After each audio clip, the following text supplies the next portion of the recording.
Roadmap to Success and Happiness. Chapter 45, Marriage. What counts in making a happy marriage is not so much how compatible you are, but how you deal with incompatibility. Today, marriages based on love are most common, although arranged marriages are still widely prevalent in many parts of Asia. The upside of love-based marriages is that the couples get to know each other better through the process of courtship, while the upside of the arranged marriage is that the members of the couple expect to give a lot, and may be psychologically more prepared to give than to take. Regardless of the type of marriage, married people are healthier. Research shows that married people are healthier, live longer, are less likely to abuse drugs, and are happier than unmarried people. While marriages may be made in heaven, they have to be lived on earth. Hence, a great deal of adjustment is called for, especially after the honeymoon is over.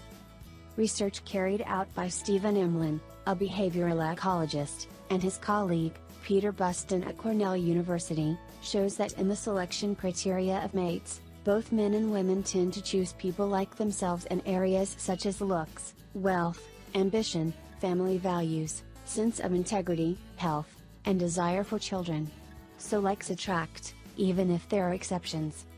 The American Journal of Clinical Nutrition has published findings that show that people tend to select partners, not only with characteristics of height, race, and social class similar to their own, but also similar body fatness. This could be due to such people meeting each other more often in similar places, and perhaps due to being less embarrassed at being obese, and thus giving each other mutual comfort.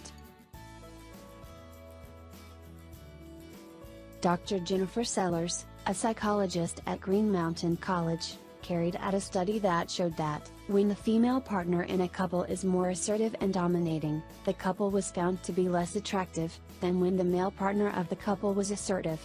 Participants in the study thought the less assertive man to be less competent, and were more willing to be friends with couples in which the man was more dominating.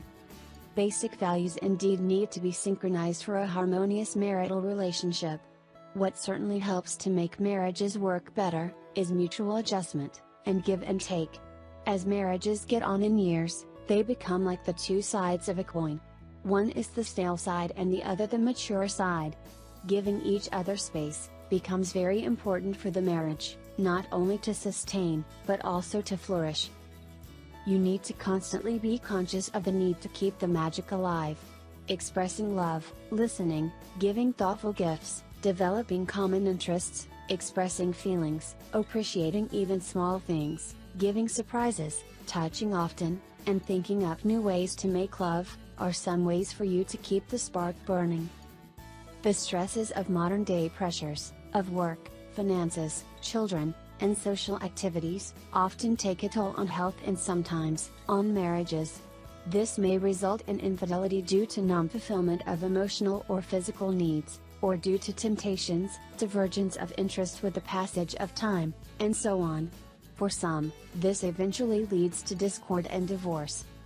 Dr. David Barish, who teaches psychology at the University of Washington, in his book titled, The Myth of Monogamy, brings out that even when infidelity of a spouse comes to light, in a majority of the instances, the marriage survives.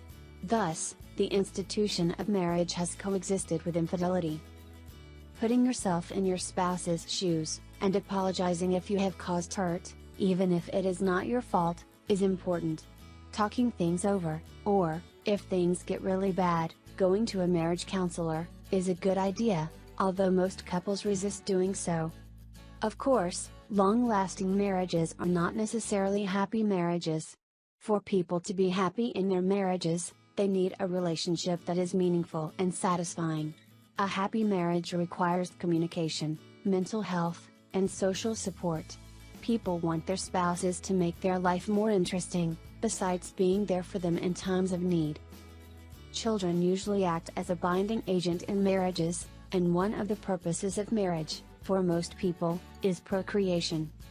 Recent research carried out by Helen Fisher, a biological anthropologist at Rutgers University in the United States, has shown that many men are actually interested in attachment and commitment, and want to have children even more than women do, while women crave to retain some of their independence.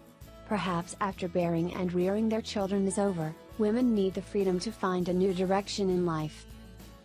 To make marriages work well, sensitivity and give and take are needed.